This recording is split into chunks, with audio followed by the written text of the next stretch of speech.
व्याख्यामुद्रां करसरसिजैः पुस्तकं शङ्खचक्रे बिभ्रद्भिन्नस्फटिकरुचिरे पुण्डरीके निषण्णः अम्लानश्रीरमृतविशदैरंशभिप्लावयन् मामाविर्भूयादनगमहिमा मानसे वागधीशः नमस्ते प्राणेश प्रणतविभवायामनिमगाः नमस्वामिन् रामप्रियतमनमन् गुरुगुण नमस्तुभ्यं भीमप्रबलतमकृष्णेष्टभगवन् नमः श्रीमन्मध्वप्रदिश सुदर्शन्नो जय जय श्रीगुरुभ्यो नमः।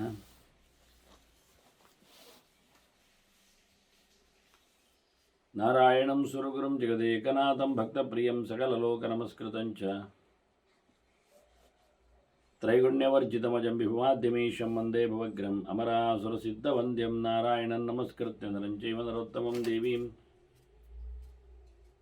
सरस्वतीं व्यासं ततो जयमुदीरये।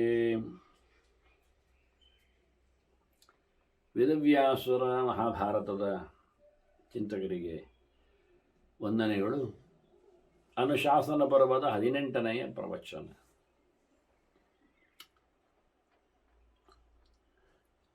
ಬಹಳ ಸುಂದರವಾಗಿ ಸೃಷ್ಟಿಕರ್ತ ಚತುರ್ಮುಖ ವಸಿಷ್ಠರಿಗೆ ಉಪದೇಶವನ್ನು ಭಗವಂತನ ಎತ್ತರತನದಲ್ಲಿ ನೀಡಿದ್ದಾನೆ. ಈ ಹೊಸ ವರ್ಷದ ಉದ್ದನೆಯಲ್ಲಿ ನಾವು ಬ್ರಹ್ಮನ ಮಾತುಗಳನ್ನು ಆಲಿಸುತ್ತಿದ್ದೇವೆ.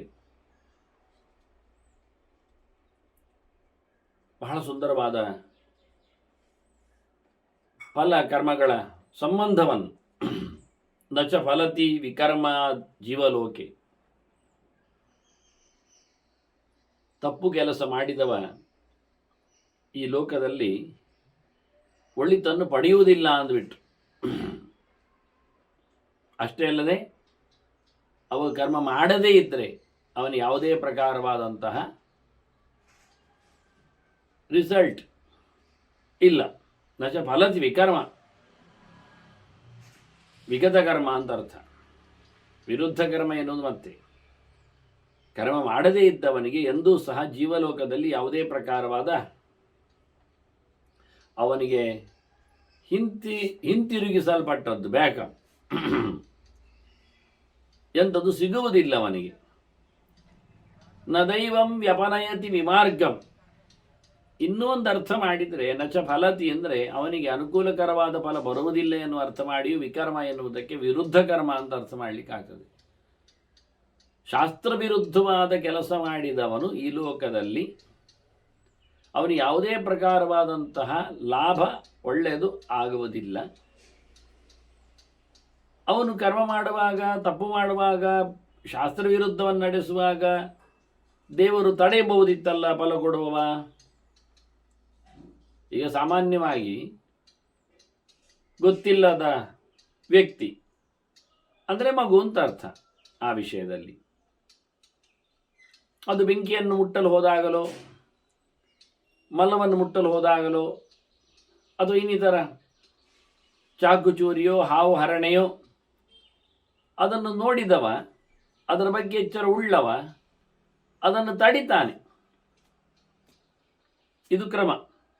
ಸಂಬಂಧಪಟ್ಟವನೋ ಪಡೆದವನೋ ಸುಮಾರಾಗಿ. ಈಗ ಯೋಗಕ್ಷೇಮವನ್ನು ವಹಿಸಿಕೊಳ್ಳತಕ್ಕಂಥ ಪೋಷಕರು ಆಗಿದ್ದರೆ ಖಂಡಿತವಾಗಿಯೂ ಅದನ್ನು ವಿರೋಧಿಸ್ತಾರೆ. ಗೊತ್ತಿಲ್ಲದ ವ್ಯಕ್ತಿಯ ವಿರೋಧ ಇದ್ದರೂ ಅದನ್ನು ಇನ್ನಷ್ಟು ಪ್ರಬಲವಾಗಿ ವಿರೋಧಿಸ್ತಾರೆ.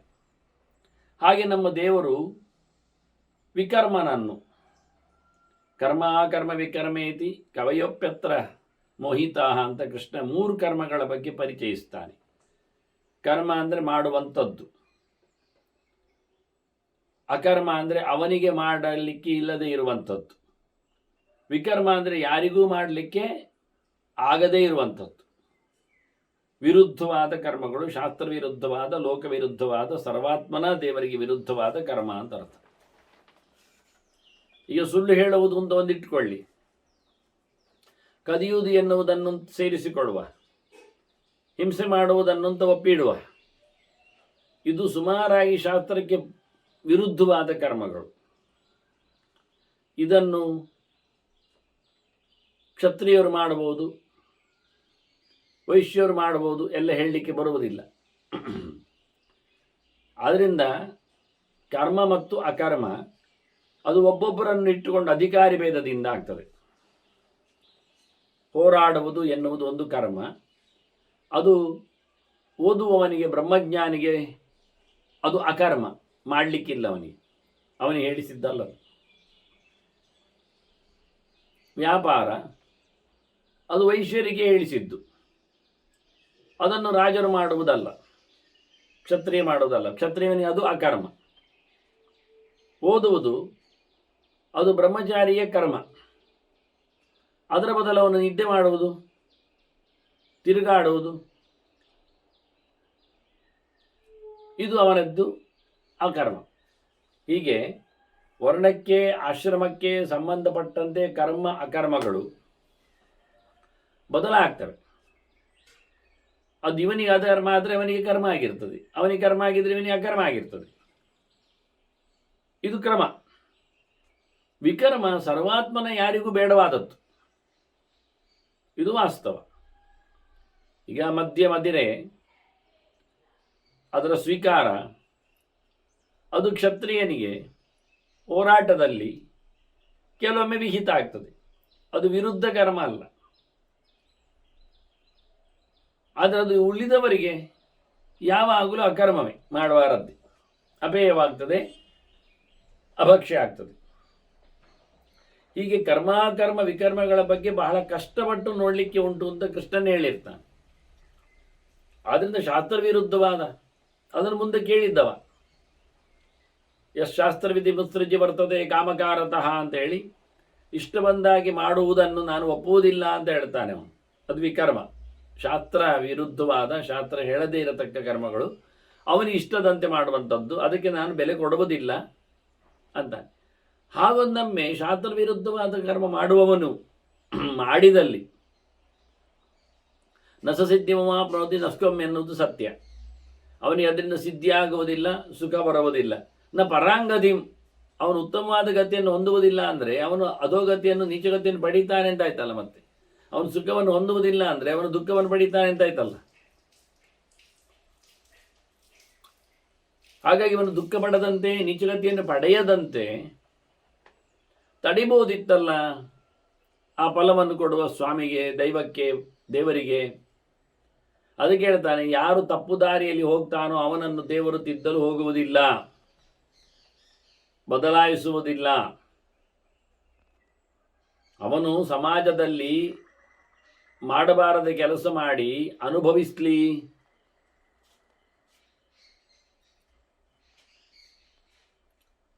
ಹಿಂಸಿಸಬಾರದು ಅಂತ ಗೊತ್ತಿದ್ದಾಗ ಮತ್ತೆ ಹಿಂಸಿಸ್ಲಿಕ್ಕೆ ಹೋದ್ರೆ ಏನಾಗ್ತದೆ? ತಡೀಬಾರದು. ತಡೆಯುವುದು ಅರ್ಥದಲ್ಲಿಲ್ಲ. ಹಾವನ್ನು ಕೆಣಕ್ತಾ ಇದ್ದಾನೆ, ಕೋಲಲ್ಲಿ ಅದನ್ನು ಹೊಡಿತಾ ಇದ್ದಾನೆ. ಅದು ಅದರ ಬಾಡಿಗೆ ಸುಮ್ಮನೆ ಕೂತಿದೆ, ಹೋಗಿದೆ, ಹೋಗ್ತಾ ಇದೆ. ಇವನ ಹತ್ತಿರಕ್ಕೂ ಬರಲಿಲ್ಲ, ಇವನ ಮನೆಯಲ್ಲೂ ಇಲ್ಲ, ಅದು ದಾರಿಯಲ್ಲಿದೆ. ಅದರ ಮೇಲೆ ಕಲ್ಲು ಬಿಸಾಡುವುದು, ಕೋಲಲ್ಲಿ ಅದನ್ನು ಕೆಣಕುವುದು ಎಲ್ಲ ಮಾಡಿದರೆ, ಹಿಂಸೆ ಮಾಡಿದರೆ ಹೇಳ್ತಾರೆ ಜನ, ಕೆಲವೊಮ್ಮೆ ತಿಳಿಸ್ತಾರೆ ಬೇಡ ಅಂತ. ಆದರೂ ಹತ್ತಿತ್ತು ಹೋಗುವಾಗ ಮತ್ತೆ ಮತ್ತೆ ಅದನ್ನು ಉಪಟಳಗೊಳಿಸಿದರೆ ಅದು ಕೆರಳಿ ಹೊಡಿತದೆ. ಇವನು ಹೊಡೆದದ್ದರಿಂದ ಅದು ಸತ್ತಿರಲಿಲ್ಲ, ಗಾಯ ಆಗಿದ್ದಿರ್ಬೋದು. ಆದರೆ ಅದು ಹೊಡೆದಾಗ ಏನಾಗುತ್ತೆ? ಇವ ಸತ್ತೇ ಹೋಗ್ತಾನೆ. ಆದ್ದರಿಂದ ನಮಗೆ ಅರ್ಥದಲ್ಲಿ ಇರುವಾಗ ದೇವರದನ್ನು ತಡೆಯುವುದಿಲ್ಲ. ಯಾಕೆ ತಡೆಯುವ ವ್ಯವಸ್ಥೆ ಮಾಡಿರ್ತಾನೆ, ನಾವು ಅದನ್ನು ಒಪ್ಪುವುದಿಲ್ಲ ಅಷ್ಟೇ, ಕೇಳುವುದಿಲ್ಲ. ದೇವರು ಯಾವುದೋ ಪ್ರಕಾರದಲ್ಲಿ ಮೆಸೇಜ್, ಸಂದೇಶ ಕೊಟ್ಟಿರ್ತಾನೆ. ನಾವು ನಮಗೆ ಬೇಕಾದಾಗ ಮಾತ್ರ ಅದನ್ನು ಉಪಯೋಗಿಸ್ತೇವೆ, ಬೇಡವಿದ್ದಾಗ ಬಿಡ್ತೇವೆ. ಅಶ್ವತ್ಥಾಮನಿಗೆ ಆ ದುರ್ಯೋಧನ ಭೇಟಿ ಮಾಡಿ ಹೋದ ರಾತ್ರಿಯಲ್ಲಿ ಅವನು ತಂಗಿದ ಮರದಲ್ಲಿ ಯಾವುದೋ ಒಂದು ಗೂಬೆ ಅಲ್ಲಿರತಕ್ಕ ಎಲ್ಲ ಕಾಯಿಗಳನ್ನು ಕುಕ್ಕಿ ಕುಕ್ಕಿ ಕೆಳಗೆ ಬಿಸಾಡ್ತಾ ಇತ್ತಲ್ಲ. ಇನ್ನು ಒಳ್ಳೆ ಮೆಸೇಜ್ ಬಂತು ನನಗೆ, ಈಗ ಮಲಗಿರ್ತಾರೆ ಅವರು ಪಾಂಡವರ ಸೈನ್ಯ, ಈಗ ನಾನು ಚಚ್ಚಿ ಚಚ್ಚಿ ಚಚ್ಚಿ ಕೊಂದು ಬರ್ತೇನೆ ಅಂತ ಹೇಳಿ ಹೊರಟವ, ಅಂದರೆ ಇವನು ಗೂಬೆ ಆಗ್ತಾನೆ ಅಂತ ಆಯಿತು. ಅನ್ಯಾಯಗಾರ ಹೊರಡುವವನಿಗೆ ಈ 10-18 ದಿನಗಳಲ್ಲಿ ಯಾವುದೇ ಸ್ವಪ್ನಗಳಾಗಲಿ ಸೂಚನೆಗಳು ಬರಲೇ ಇಲ್ವಾ? ಪಾಂಡವರಿಗೆ ರಾಜ್ಯ ಕೊಟ್ಟು ಬಿಡಬೇಕು, ಕೃಷ್ಣ ಹೇಳಿದಂತೆ ಕೇಳಬೇಕು ಸಂಧಾನದಂತೆ, ದುರ್ಯೋಧನಾದಿಗಳನ್ನು ಕೆಟ್ಟವರನ್ನು ಬಿಡಬೇಕು, ಇದೆಂತ ಸೂಚನೆ ಬರಲಿಲ್ಲ ಅವನಿಗೆ. ಯಾವುದೇ ಪ್ರಕಾರದಲ್ಲಿ ಕಾಣಲೇ ಇಲ್ಲ ಅವನಿಗೆ. ದಿನದ 24 ಗಂಟೆಯಲ್ಲಿ 10-18 ದಿವಸ, ಅದು ಬೇಡ, 2-6 ತಿಂಗಳು ಬೇರೆ ಆಗಿದೆ. ಕೃಷ್ಣ ಬಂದು ಸಂಧಾನಕ್ಕೆ ನಿಂತು ಅದಕ್ಕೂ ಮೊದಲು ಈ ಗೂಬೆ ಎಚ್ಚರದಲ್ಲೇ ಹೊಡೆದಿದೆ ಅಲ್ಲ ಕಾಗೆಗಳನ್ನು. ಹಾಗೆ ಗೋ ಗ್ರಹಣದಲ್ಲಿ ವಿರಾಟನ ಪಾಳಯದಲ್ಲಿ ಎಚ್ಚರದಲ್ಲಿ ಪಡೆದಿಂದಿದ್ದಾರಲ್ಲ ಇವರೆಲ್ಲ ಅರ್ಜುನನ ಬಾಣಗಳಿಂದ ಮೂರ್ಛೆ ತಪ್ಪಿದ್ದಾರಲ್ಲ.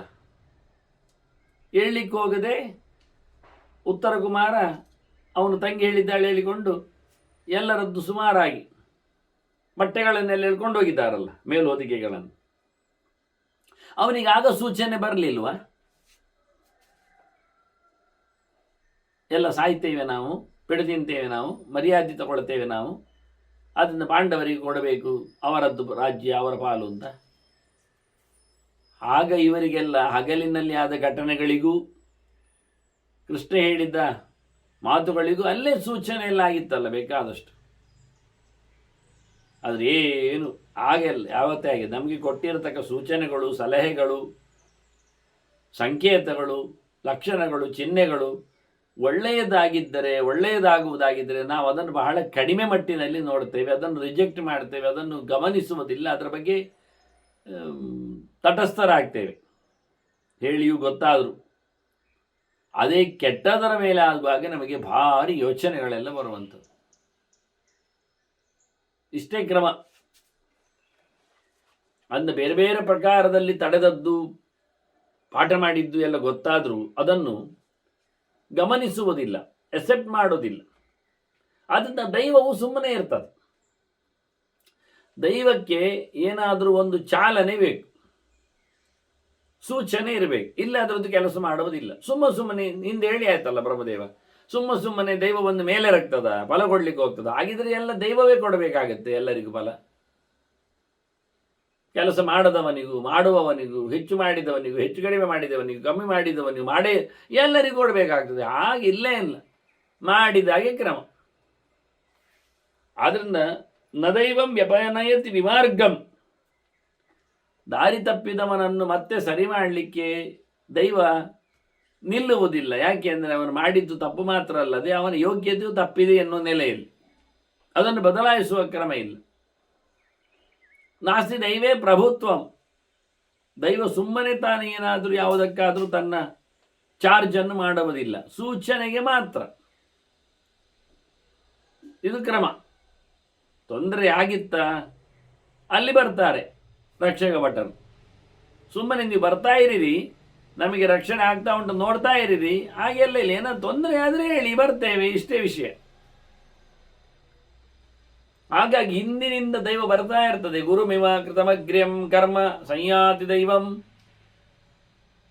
ಗುರುಗಳಂತೆ ಶಿಷ್ಯ ಕೆಲಸ ಮಾಡ್ತಾ ಇರ್ತಾನೆ, ಓದ್ತಾ ಇರ್ತಾನೆ, ಹೇಳ್ತಾ ಇರ್ತಾನೆ. ತಪ್ಪಿದ್ರೆ ಮಧ್ಯೆಯಲ್ಲಿ ಗುರುಗಳು ಹೇಳ್ತಾನೆ. ಬೆನ್ನೆಂದೇ ಇರ್ತಾರೆ, ಅವನು ಮಾಡುವ ಕೆಲಸವನ್ನು ನೋಡ್ತಾ ಇರ್ತಾರೆ, ಅಬ್ಸರ್ವ್ ಮಾಡ್ತಾ ಇರ್ತಾರೆ. ಬೇಕಾದಾಗ ಇದಕ್ಕೊಂದು ಒಳ್ಳೆ ದೃಷ್ಟಾಂತ ರಾಮಾಯಣದಲ್ಲಿ.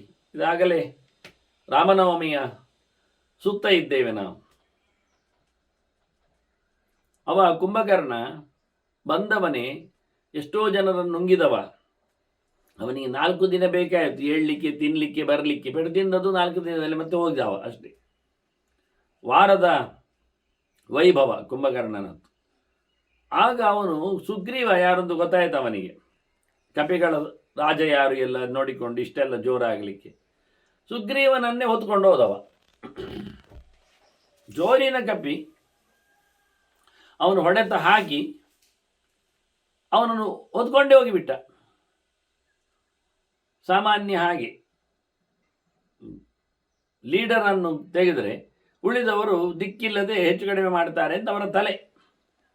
ಉಪಲೀಡರ್ಸ್ಗಳು ಉಪನಾಯಕರಲ್ಲಿ ಇರ್ತಾರೆ, ಅವರ ತಲೆಯಲ್ಲಿಲ್ಲ. ಹಾಗೆ ಸುಗ್ರೀವನನ್ನು ಹೊತ್ಕೊಂಡು ಹೋಗಿಬಿಟ್ಟಾಗ ಭಾರಿ ಗಮ್ಮತ್ತಾಗಿದೆ. ಕುಂಭಕರ್ಣ ಬಂದ, ಗೆದ್ದ, ಮಂಗಗಳ ಒಡೆಯನನ್ನೇ ತಂದಿದ್ದಾನೆ, ಮಂಗಗಳನ್ನು ಕಮ್ಮಿ ಇಲ್ಲಲ್ಲ, ಒಡೆಯನನ್ನೇ ತಂದಿದ್ದಾನೆ ಅಂತ ಹೇಳಿಕೊಂಡು ಭಾರಿ ಗೌಜಲ್ಲಿ ಅವನಿಗೆ ವೆಲ್ಕಮ್ ಇತ್ತು. ಅದೇ ಇರಲಿ, ನಾನು ಸಬ್ಜೆಕ್ಟ್ ಹೇಳಲಿಕ್ಕೆ ಹೊರಟದ್ದು, ಸುಗ್ರೀವನನ್ನು ಹೊತ್ಕೊಂಡು ಹೋದಾಗ ಹನುಮಂತ ಹಿಂದಿನಿಂದ ಹೋದ. ಗುರುಮಿಮ ಕೃತಮಗ್ರ್ಯಂ ಕರ್ಮ ಸಂಯಾತಿ ದೈವಂ. ಯಾಕೆ ಹಿಂದಿನಿಂದ ಹೋದ ಹನುಮಂತ? ಎಲ್ಲಿಯಾದರೂ ಕುಂಭಕರ್ಣ ಸುಗ್ರೀವನಿಗೇನಾದರೂ ಅನ್ಯಾಯ ಮಾಡಿದರೆ ನಾನಾಗ ಹೆಲ್ಪಿಗೆ ಇರುತ್ತೇನೆ ಅಷ್ಟೆ. ಎಲ್ಲಿಯಾದರೂ ಸುಗ್ರೀವನಿಗೆ ತನ್ನನ್ನು ತಾನೇ ಕಾಪಾಡಿಕೊಳ್ಳಿಕ್ಕೆ ಆಗದೆ ಹೋದರೆ ನಾನು ಅವನಿಗೆ ಆಗ ಸಪೋರ್ಟ್ ಆಗಿದ್ದೇನೆ ಅಂತ ಹೇಳಿ ಮೆಲ್ಲಕ್ಕೆ ಹಿಂದಿನಿಂದ ಹನುಮಂತ ಹೋಗಿದ್ದಾನೆ. ಹೇಗಿದೆ ಇದು? ಮುಂದೇನಾಯಿತು ಕತೆ ಅದು ಹೇಳಬೇಕು ನಾನು. ಹೇಗೂ ಈಗ ಹನುಮ ಜಯಂತಿಯು ಬರ್ತದೆ, ಒಟ್ಟಿಗೆ ಚಿಂತನೆ ಮಾಡಲಿಕ್ಕೆ ಆಗ್ತದೆ. ಅಷ್ಟೊತ್ತಿಗೆ ನಾನು ಹೇಳಿದ್ನಲ್ಲ, ಸ್ವಾಗತ ಸಭೆ ಇತ್ತು, ಸಮಾರಂಭ ಇತ್ತು ಅಂತ. ಕುಂಭಕರ್ಣನಿಗೆ ಅವನಿಗೆ ಬಂದದ್ದಕ್ಕೆಲ್ಲ ಯುದ್ಧದಿಂದ ಬಂದಿದ್ದಾನೆ, ಗೆದ್ದು ಬಂದಿದ್ದಾನೆ. ಹಾಗಾಗಿ ಅವನ ಮೈ ಮೇಲೆಲ್ಲ ಪನ್ನೀರೆಲ್ಲ ಹಾಕಬೇಕು, ಪರಿಮಳ ದ್ರವ್ಯಗಳು, ಪುಷ್ಪಗಳನ್ನೆಲ್ಲ ಎಸಿಬೇಕು ಅವನಿಗೆ.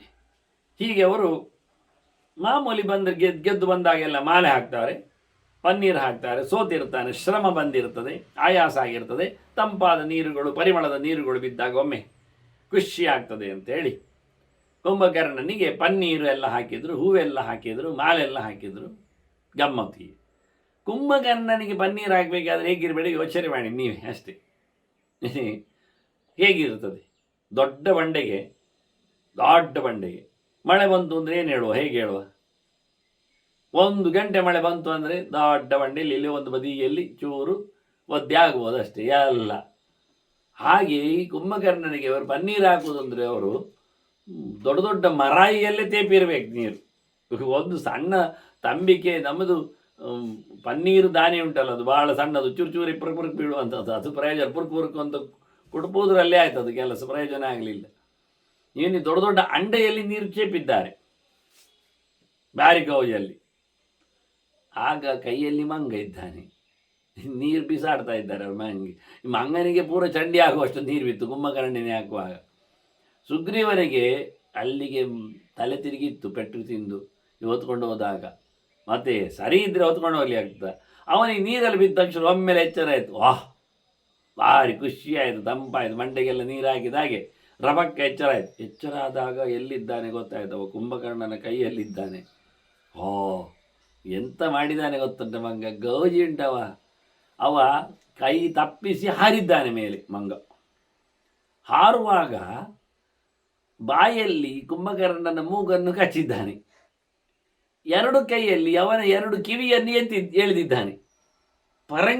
ಪರಚ್ಚಿಯ ಕಿವಿಯನ್ನು ಎಳ್ಕೊಂಡು ಮೂಗಿನಲ್ಲಿ, ಬಾಯಲ್ಲಿ, ಕಲ್ಲಲ್ಲಿ ಕಚ್ಚಿಕೊಂಡು ಹಾರಿದ್ದಾರೆ ಮೇಲಕ್ಕೆ. ಎಷ್ಟು ಜೋರಿದ್ದಾನೆ ನೋಡಿ. ಹಾರುವಾಗಲೂ ತಮಾಷೆ ಗಮ್ಮಗೋಜಿ. ಅವ ಕುಂಭಕರ್ಣ ಬಿಡುತ್ತಾನ? ಕಚ್ಚಿ ಕೈ ಹಿಡಿದಾಗಲೇ, ಹಾರುವಾಗಲೂ ಎಕ್ದಮ್ ಹಾರಿದ್ದಾನೆ. ಅವನಿಗೆ ಗೊತ್ತಾಯಿತು, ಕೂಡಲೇ ಕೈಯಲ್ಲಿ ಅವನನ್ನು ಹಿಡಿದು ಕೆಳಗೆ ಬೀಳಿಸಿದ್ದಾನೆ. ನಾವು ಸೊಳ್ಳೆ ನೀಗೆ ಕೆಳಗೆ ಮಾಡೋದಿಲ್ಲ, ಇದನ್ನು ನೊಣವನ್ನೆಲ್ಲ ಹಾಗೆ ಕೆಳಗೆ ಮಾಡಿಬಿಟ್ಟಿದ್ದಾನೆ. ಕೆಳಗೆ ಮಾಡಿದಾಗ ಪೆಟ್ಟು ತಿಂದು ಸುಗ್ರೀವ ಕೆಳಗೆ ಬಿದ್ದಿದ್ದಾನೆ. ಅವನ ಕಾಲಿಗೆ ಹತ್ತಿರದಲ್ಲೇ ಬಿದ್ದಿದ್ದಾನೆ.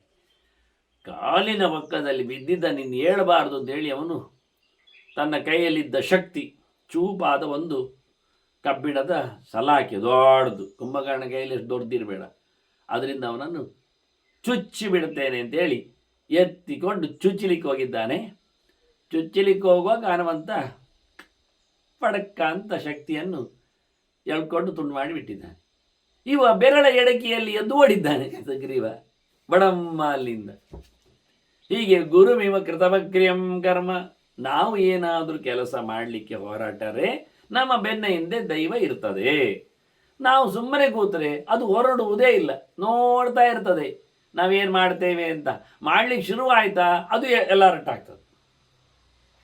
ಅದು ಉತ್ತಮವಾದ ಕೆಲಸ ಮಾಡುವ ಶಿಷ್ಯನ ಬೆನ್ನ ಹಿಂದೆ ಗುರುಗಳ ಪರಿಪೂರ್ಣವಾದ ಅನುಗ್ರಹ, ರಕ್ಷೆ, ಅವನದ್ದು ವಿಶೇಷವಾದ ಫೀಡಿಂಗ್, ಶಿಕ್ಷಣ ಇರುವಂತೆ ದೈವದ ಕತೆ. ಹಾಗೆ ದೈವವು ಪೂರ್ಣ ಪ್ರಮಾಣದಲ್ಲಿ ರೆಡಿ ಆಗ್ತದೆ. ನಮ್ಮದು ಕೆಲಸ, ಯಾಕೆಂದರೆ ದೈವಕ್ಕೆ ಒಂದು ಗೊತ್ತು ಕೆಲಸ ಆಗ್ತದ ಇಲ್ಲವಾ ಅಂತ. ಮಾಡುವ ಆರಂಭವನ್ನು ನೋಡಿಯೇ ಅದಕ್ಕೆ ಕೊನೆ ಅರ್ಥ ಆಗ್ತದೆ. ಕೆಲವರು ಬೇಕೋ ಬೇಡವೋ ಮಾಡುವಾಗ ಗೊತ್ತಾಗ್ತದೆ ಇದು ಕೊನೆ ಆಗುವುದಿಲ್ಲ ಅಂತ. ಹಾಗಾಗಿ ದೈವ ರೆಡಿಯಾಗಿರುತ್ತದೆ. ನಯತಿ ಪುರುಷಕಾರ ಸಂಚಿತ ತತ್ರ ತತ್ರ. ಹೀಗೆ ಯಾವಾಗಲೂ ಪ್ರಯತ್ನ ಎನ್ನುವುದು ದೇವರನ್ನು ಕರೆತರ್ತದೆ. ಇದು ವಿಶೇಷ. ಪ್ರಯತ್ನಕ್ಕೂ ದೈವಕ್ಕೂ ಅದೃಷ್ಟಕ್ಕೂ ಏನು ನಂಟು ಕೇಳಿದರೆ, ಪ್ರಯತ್ನ ಮುಂದೆ, ದೇವರು ಹಿಂದೆ. ನೀನು ಪ್ರಯತ್ನಿಸು, ದೇವರು ಸಿಗ್ತಾನೆ. ನೀನು ದೇವರ ಅನುಗ್ರಹ ಆಗ್ತದಾ ಅಂತ ಕೇಳಿಕೊಂಡ್ರೆ ಅದು ಪ್ರಯೋಜನವೇ ಇಲ್ಲ. ಸುಮ್ಮನೆ ಕೂತ್ರೆ ದೇವರು ಹೊರಡುವುದೇ ಇಲ್ಲ. ಪ್ರಯತ್ನ ಮಾಡಿ ನೋಡಿ, ದೇವರು ಹಿಂದೆ ಇದ್ದಾರೆ ಎನ್ನುವುದು ಸತ್ಯ. ಹಾಗಾದರೆ ಹೇಗೆ, ಹೀಗಾದರೆ ಏನು, ಅದು ಪ್ರಶ್ನೆಯಲ್ಲ. ಪ್ರಯತ್ನವನ್ನು ಅಸಬಲಗೊಳಿಸಲಿಕ್ಕೆ, ವಿಫಲ ಮಾಡಲಿಕ್ಕೆ, ಹಿಂದೆ ತೆಗಿಲಿಕ್ಕೆ ಎಷ್ಟೋ ಸಾಧ್ಯತೆಗಳಿರ್ತವೆ. ನೀವು ದಾರಿಯಲ್ಲಿ ಹೋಗಿ ಬದಿಯಲ್ಲಿ ಮತ್ತೆ ನೋಡುವ ದೇವರ ಬೆನ್ನೆಯಿಂದ ರಕ್ಷಣೆ ಮಾಡ್ತಾನೆ ಅಂತ. ಅಲ್ಲ, ನಾನು ಹೊರಗೆ ಹೋದ ತಕ್ಷಣ ವಾಹನ ಇಲ್ಲಿ ಅದು ಬಂದು ಗುದ್ದಿದ್ರೆ, ಹಾಗಾದರೆ ವಾಹನ ಹೋದ ನಂತರ ನೀನು ಹೋಗು. ಅಲ್ಲ, ಇನ್ನೊಂದು ಬಂದರೆ, ಹಾಗಾದರೆ ಎಲ್ಲ ಹೋದ ನಂತರ ಹೋಗು. ಅದು ಯಾವಾಗ ಮುಗೀತದೆ? ಅದೇ ನಿನ್ನ ಕಾಯ್ತಾ ಕೂತ್ಕೋ. ನೀನು ಹೋಗ್ಬೇಕಲ್ಲ, ಕಾಯ್ತಾ ಕೂತ್ಕೋ. ಅಲ್ಲ, ನನಗೆ ಹೋಗಬೇಕು ಅಂತ ಇಲ್ಲ, ಹಾಗಾದರೆ ಕೂತ್ಕೋ, ಅಲ್ಲಿ ಮುಗೀತು. ನೀನು ಹೇಳಿದ್ದು ಹೋಗಬೇಕು ಅಂತ. ಅಲ್ಲ, ನನಗೆ ಹೋಗಬೇಕು ಅಂತ ಉಂಟು, ಹಬ್ಬಕ್ಕೆ ನಾನು ಹಣ್ಣು ತರಲಿಕ್ಕೆ ಇತ್ತು, ಹೋಗ. ಹಾಗಾದರೆ ಎಲ್ಲ ಗಾಡಿ ಬಂದರೆ, ಹಾಗಾದರೆ ಗಾಡಿ ಬರದ ದಿನ ಹೋಗು. ಗಾಡಿ ಬರದ ದಿನ ಎನ್ನುವುದಿಲ್ಲೇ ಇಲ್ಲ. ಹಾಗಾದರೆ ನೀನು ತಿನ್ನುವುದು ಬೇಡ ಹಣ್ಣನ್ನು, ಹಬ್ಬಕ್ಕೆ ಮಲಗಿ ಬಿಡು ನೀನು. ಮತ್ತೆ ಇದು ಒಳ್ಳೆ ಕಥೆ ಆಯ್ತಲ್ಲ. ನಾವು ನಮ್ಮ ಪ್ರಯತ್ನ ಮಾಡಿದ್ರೆ ಅವನು ನೀರು ನೋಡಿದ, ಎಂತ ಚಂದ ಮಾರಾಯರೆ ನೀರು, ಎಂತ ನೀರು ಚಂದವೇ, ಅದರಲ್ಲಿ ಎಂತ ಚಂದ ಮೀನು ಈಜುತ್ತದೆ ಮೀನು. ಮತ್ತೆ ನಾನು ಹಾರಿದರೆ ಮುಳುಗ್ತೇನೆ. ಮತ್ತೆ ನೀನು ಯಾವಾಗ ಈಜುವುದು? ನಾನು ಇಳಿಯುವುದಿಲ್ಲಪ್ಪ ನೀರಿಗೆ. ಮತ್ತೆ ನೀರಿಗೆ ಇಳಿದಿದ್ರೆ ಈಜುವುದು ಹೇಗೆ? ದಿನ ನೋಡಿ ಬರುದಾ ಸರೋವರವನ್ನು? ಮೀನಿ ಅಂತ ಈಜುತ್ತದೆ, ಮತ್ತೆ ಹೋಗಿ ಆಯ್ತೀವ, ದಿನ ಅದೇ ನೋಡುದು. ನಾವು ನೀರಿಗೆ ಇಳಿಯದಿದ್ರೆ ನಮ್ಮನ್ನು ದೇವರು ದೂಡ್ತಾನ, ಪೋಲಯ ಅಂತ ಇಲ್ಲೇ ಹೇಳುವುದಿಲ್ಲವ. ಅವನಷ್ಟೇ ಮಾಡ್ತಾನೆ. ನೀನು ಇಳಿದರೆ, ನೀನು ಈಜಾಡಿದರೆ ದೇವರು ನಿಮ್ಮನ್ನು ಮುಳುಗಿಸುವುದಿಲ್ಲ. ನಾವು ಈಜಾಡುವುದಿಲ್ಲ ಹೇಳಿದರೆ ದೇವರೇನು ನಮ್ಮನ್ನು ಎತ್ತಿ ಹಿಡಿಯುವುದಿಲ್ಲ. ನಮ್ಮ ಕೆಲಸ ನಾವು ಪ್ರಯತ್ನ ಮಾಡು, ಸಫಲ ನಾವು. ಇಲ್ಲದಿದ್ದರೆ ಇಲ್ಲ. ದೇವರು ಯಾವತ್ತೂ ಹಾಗೆ ರೆಡಿ ಇರುತ್ತಾನೆ, ಮುಂದೋಗುದಾಗಿ. ಫಲಂ ಪುರುಷಕಾರಸ್ಯ ಸದಾ ಸಂದೃಶ್ಯ ತತ್ವತಃ ಏತತ್ತೇ ಸರ್ವಮಾಖ್ಯಾತ ಮಯ ವೈ ಮುನಿಸಪ್ತಮ. ಹೀಗೆ ಬಹಳ ಸುಂದರವಾಗಿ ಒಂದು ಉಪಸಂಹಾರದ ಗೆರೆಯನ್ನು ಕೊಟ್ಟು ಚತುರ್ಮುಖ ವಸಿಷ್ಠನನ್ನು ಕರೆದು ಹೇಳುತ್ತಾನೆ, ನಿನಗೆ ನಾನು ಎಲ್ಲ ಹೇಳಿದ್ದೇನಲ್ಲ, ಸರಿಯಾಗಿ ಹೇಳಿದ್ದೇನೆ. ಫಲಂ ಪುರುಷಕಾರಸ್ಯ ಸದಾ ಸಂದೃಶ್ಯ, ಪ್ರಯತ್ನಕ್ಕೆ ಫಲವನ್ನು ಚೆನ್ನಾಗಿ ನಾನು ನೋಡಿ, ಅದು ಸಂದೃಶ್ಯ, ಪರಮಾತ್ಮನಿಂದಾಗಿ ಕೊಡಲ್ಪಡುವುದನ್ನೂ ನೋಡಿ. ಅಗಯ ಪ್ರವಿಸಂಭೂಮ ಸಕಃ ವಿಷ್ಣುವಾಚಕಃ, ಸಮುದ್ರ ದೇವರಲ್ವ. ನಾನು ದೇವರು ಕೊಡತಕ್ಕ ಫಲವನ್ನು ಗಮನಿಸಿಯೇ, ಅದು ಯಾರಿಗೆ ಕೊಡುವುದು ದೇವರು ಫಲವನ್ನು? ಕೆಲಸ ಮಾಡಿದವನಿಗೆ ಮಾತ್ರ. ಪರೀಕ್ಷೆಯಲ್ಲಿ ಬರೆದವರಿಗೆ ಮಾರ್ಕ್ ಕೊಡ್ತಾರೆ, ಬರೆಯದಿದ್ದರೆ ಮಾರ್ಕ್ ಕೊಡೋದು ಎಲ್ಲಿಗೆ? ಅಲ್ಲ, ನನಗೆ ಗೊತ್ತಿದ್ದು, ಅಲ್ಲ ಒಳ್ಳೆಯದಾಯಿತು, ನಾನು ಕೊಡ್ತಿದ್ದೆ ಅಷ್ಟೇ ಹೇಳಿದರೆ ಮುಗಿದು ಮಾರ್ಕ್. ಇಲ್ಲ, ನಾನು ಬರಿತಿದ್ದೆ, ಆಯಿತು, ನಾನು ಕೊಡ್ತಿದ್ದೆ. ನಾನು ಬರೀಲಿಲ್ಲ, ಅದು ಮಾರ್ಕ್ ಕೊಡಲಿಲ್ಲ. ನಾನು ಓದಿದ್ದೆ, ಆಯಿತು, ನಾನು ಮಾರ್ಕ್ ಕೊಡಲಿಕ್ಕೆ ಹೇಳ್ತಿದ್ದೆ, ಮುಗಿದು. ಇಷ್ಟರಲ್ಲೇ ಮುಗಿದೋಯ್ತು ಮಾತುಕತೆ. ನೀನು ಬರೇ, ನೆನಪಿಸಿಕೋ, ಓದಿ ಬಾ, ಸರಿಯಾಗಿರಲಿ, ಸರಿಯಾದ ಅಂಕವನ್ನು ಪಡಿತೀಯ.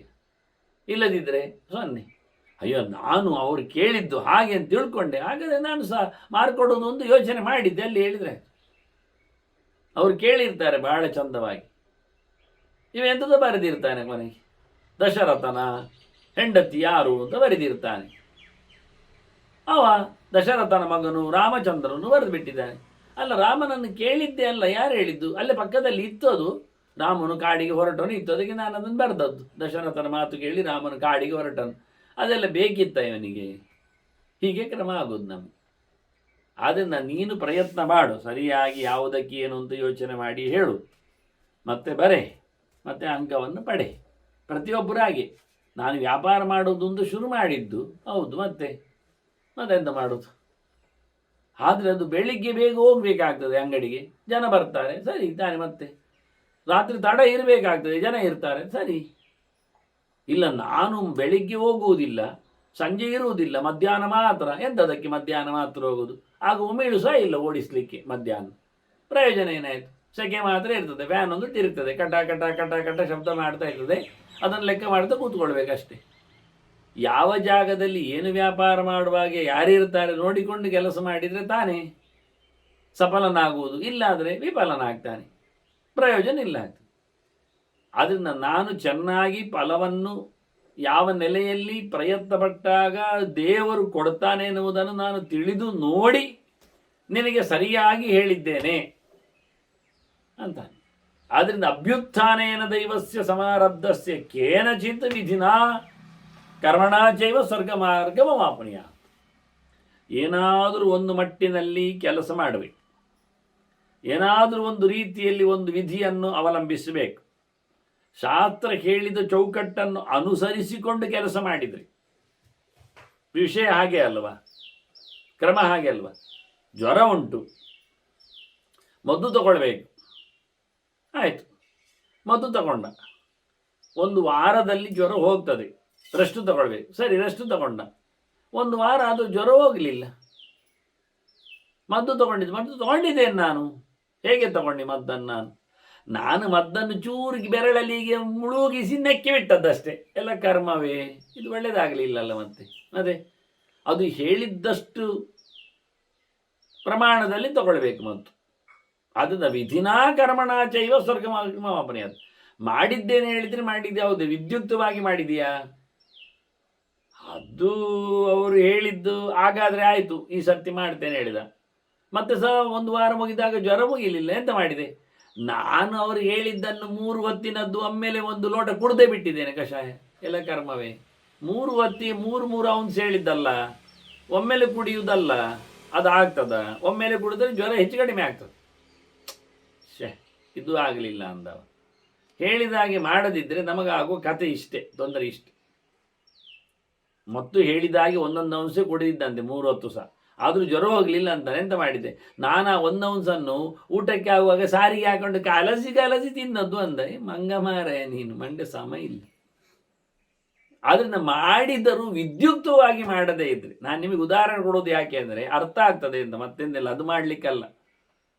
ಶಾಸ್ತ್ರದಲ್ಲಿ ಹೇಳಿದಂತೆ ಮಾಡಿದರೆ ಮಾತ್ರ. ಪಿಂಡ ಆಗ್ಲಿಕ್ಕೆ ಹೇಳಿದ್ದಾರೆ ಹೇಳಿಕೊಂಡು ಅವನು ಎಲ್ಲಿಯೋ ಕೂತು ಹಾಕಿದರೆ ಆಗ್ತದ? ಯಾವ ದಿಕ್ಕಿಗೆ ಮೂರೆ ಹಾಕಿ ಪಿಂಡ ಹಾಕಿದ್ದೀನಿ ನೀನು?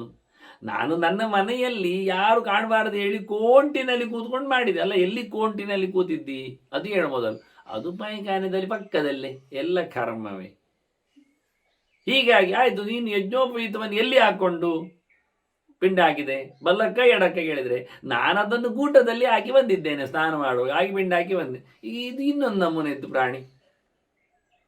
ಅದನ್ನ ವಿಧಿ ಯಾಕೆ ಬೇಕೆನ್ನುವುದು ಎಷ್ಟೋ ಜನರಿಗೆ ಗೊತ್ತೇ ಇಲ್ಲ. ಕಲಿಯುವುದು ಯಾಕೆ ಅಂತ, ಪ್ರಯೋಗ ಪದ್ಧತಿ ಏನು ಅಂತ ಗೊತ್ತೇ ಇಲ್ಲ. ಅದು ಹೇಗಾದರೆ ಏನು ಅಂತ ಹೇಳೋದು ಕೆಲವೊಮ್ಮೆ.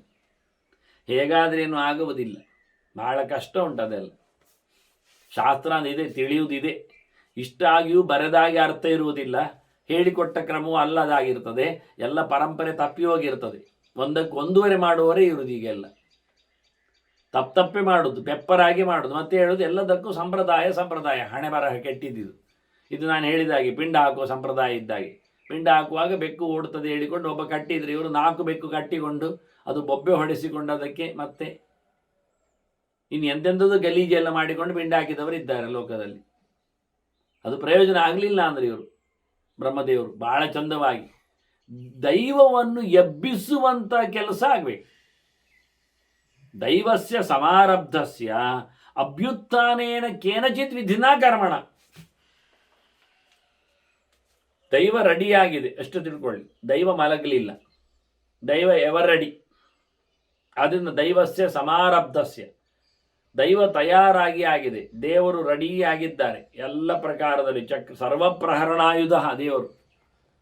ನಿಮ್ಮ ಎಂಥ ಬೇಡಿಕೆ ಅಂತ ಕೇಳುವುದಿಲ್ಲ. ಇದೆಂತ ಗೊತ್ತುಂಟ?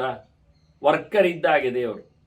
ಅದು ಯಾವ ವರ್ಕರ್? ಅದು ಪ್ಲಂಬ್ಲರಾ, ಅಥವಾ ಅದು ಎಲೆಕ್ಟ್ರಿಷಿಯನ, ಅಥವಾ ಅವನು ಕುಕ್ಕರ, ಅಥವಾ ಅವನು ಪುರೋಹಿತನ, ಅಥವಾ ಅವನು ಪೂಜೆಯವನ, ಅರ್ಚಕನ, ಅಥವಾ ಸನ್ಯಾಸಿಯ, ಅಥವಾ ಕ್ಷತ್ರಿಯನ, ಅಥವಾ ವ್ಯಾಪಾರಿಯ, ದೇವರು ಎಲ್ಲ ಆಯುಧ ಇಟ್ಕೊಂಡಿದ್ದಾನೆ. ಅವನು ರೆಡಿ ಇದ್ದಾನೆ. ಮತ್ತೆ ಅವನು ಆಯುಧ ಹುಡುಕುವುದು. ಹೌದಾ, ನಿಮಗೆ ಅದು ಕೆಲಸವಾ? ತರ್ತೇನೆ ನೋಡು, ಎಲ್ಲಿಯೋ ಇಟ್ಟಿದ್ದೇನೆ ನಾನು, ಒಂದು ಕಡೆ ಇಟ್ಟಾಗಿ ನೆನಪುಂಟು, ಇನ್ನು ಹುಡುಕ್ತಾ ಕೂತಾಗ ಅಲ್ಲಿ ಕೆಲಸ ಹಾಳಾಗಿ ಹೋಗ್ತದೆ. ಅದಾಗಲಿಲ್ಲ. ಅದು ದೇವರು ಅದು ಮಾಡೋದಿಲ್ಲ. ಸಮುದ್ಯತಸ್ಯ ಸಮಾರಬ್ಧಸ್ಯ ಅಂದದ್ದು. ದೇವರು ಎಲ್ಲ ಆಯುಧಗಳನ್ನು ಇಟ್ಕೊಂಡೆ. ಇದು ಎಂಥದ್ದು? ಆಲ್ ವೆಪನ್ಸ್ ಕಿಟ್ ಇದ್ದಾಗೆ ದೇವರ ಕೈ. ನಿಮ್ಮದು ಎಂಥ ಕಂಪ್ಲೇಂಟ್ ಹೇಳಿ ಅಷ್ಟೇ. ನೀವು ರೆಡಿಯಾಗಿ, ನಿಮ್ಮದು ವಾಹನ ಕಂಪ್ಲೇಂಟಾ, ನಿಮ್ಮ ಕಿವಿಯ ಸ್ಕ್ರೂ ಲೂಸ್ ಆದ ಕಥೆಯ, ಎಲ್ಲ ಅವನಲ್ಲಿ, ಸ್ಪ್ಯಾನರ್, ರೆಂಚು, ಸ್ಕ್ರೂ ಡ್ರೈವರ್ ಎಲ್ಲ ಅವನಲ್ಲಿ ಉಂಟು. ಎಂಥ ಅದು ಎಲ್ಲ ನಮೂನೆ ಇತ್ತು, ಎಲ್ಲ ಸೈಜಿನತ್ತು, ಎಲ್ಲ ನಂಬರದ್ದು ಉಂಟು ಅವನತ್ತು. ಆಯಿತಾ? ಅದನ್ನು ನೀವು ಹೇಳುವುದೇ ಬೇಡ. ಯಾವ ಬಗೆಯದ್ದು, ಎಲ್ಲಿದ್ದು, ಏನು, ಎಂಥದ್ದು ಹೇಳಬೇಕಾಗಿದೆ. ಅದು ವೀಲ, ಮತ್ತೊಂದ, ಇನ್ನೊಂದ, ಎಂಥ ಪರಿಚಯವೂ ಬೇಡ. ಮೊದಲು ಅವನನ್ನು ಎಬ್ಬಿಸಿ ತನ್ನಿ. ಅವ ರೆಡಿ ಇದ್ದಾನೆ, ಆಯುಧ ಹಿಡಿದು ಹೊರಟು ಇದ್ದಾನೆ. ಇನ್ನೇನು ಹೊರಟು ಬರ್ತೇನೆ ಹೇಳಿ ಅರ್ಧ ಗಂಟೆ ಆಗಲಿಲ್ಲ. ಎಲ್ಲಿ ಹೋಯ್ತು ಮಾರ್ರೆ ರಸಾಮಿ ಕೇಳಿದರೆ?